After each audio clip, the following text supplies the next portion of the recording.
আমার প্রিয় ছাত্রছাত্রী ও স্নেহের ভাই বোনেরা, বাংলা পাসওয়ার্ডে সবাইকে স্বাগত।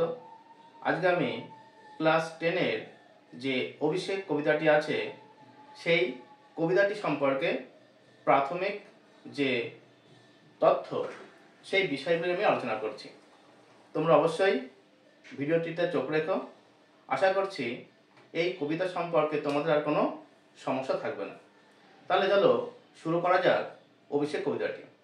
তাহলে কবিতার নাম হচ্ছে অভিষেক।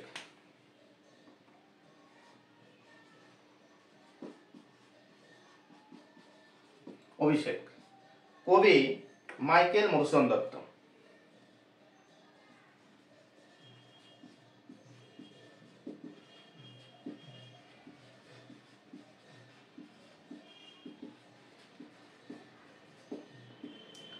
কবিতার মূল কাব্যের নাম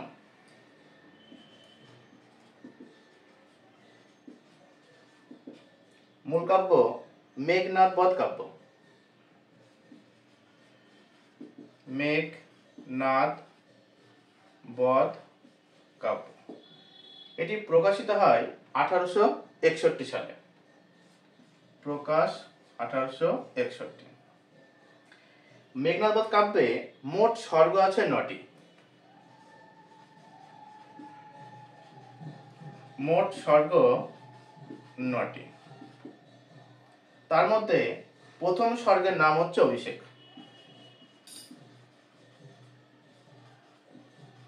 প্রথম স্বর্গ অভিষেক। এই অভিষেক স্বর্গে মোট চরণ বা পংক্তি আছে 786টি। মোট পংক্তি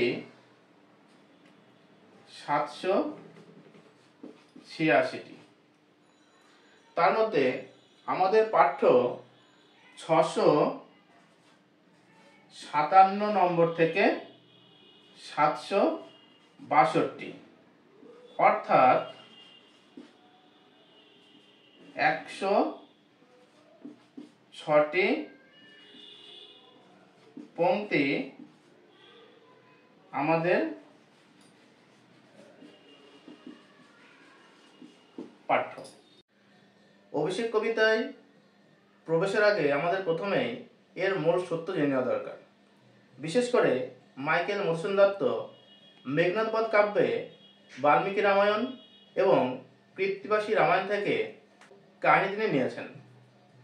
এখানে দেখা যায় যে রাবণের 2 স্ত্রী, অর্থাৎ রাবণ এবং মন্দরীর সন্তান হচ্ছে মেঘনাদ এবং রাবণ আর চিত্রাঙ্গদার সন্তান হচ্ছে বীরবাহু।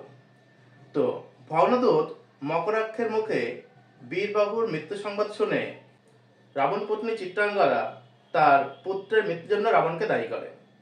এর পরবর্তীতে দেখা যায় বরুণের স্ত্রী বারুণী তার নির্দেশে মুরলা লঙ্কার কুলদেবী লক্ষ্মীকে এই সংবাদ জানালে স্বর্ণলঙ্কার কুলদেবী লক্ষ্মী আশঙ্কিত হয়ে ইন্দ্রজিৎ ধাত্রী প্রভাসার ছদ্মবেশে প্রমোদ কাননে গিয়ে উপস্থিত হয়। যে প্রমোদ কাননে বিলাসিতায় মত্ত ছিলেন মেঘনাদ। এবং এর পরবর্তী থেকেই আমাদের পাঠ্যের সূচনা। আমি পরবর্তী ভিডিওয় পুরো কবিতার লাইন ধরে শব্দের ব্যাখ্যা করে কবিতাটি তোমাদের সহজ ভাষায় বোঝাতে চেষ্টা করব। আশা করি তোমরা একটু মন দিয়ে শুনলে কোনো অসুবিধা থাকবে না। চোখ রেখো পরবর্তী ভিডিওয়।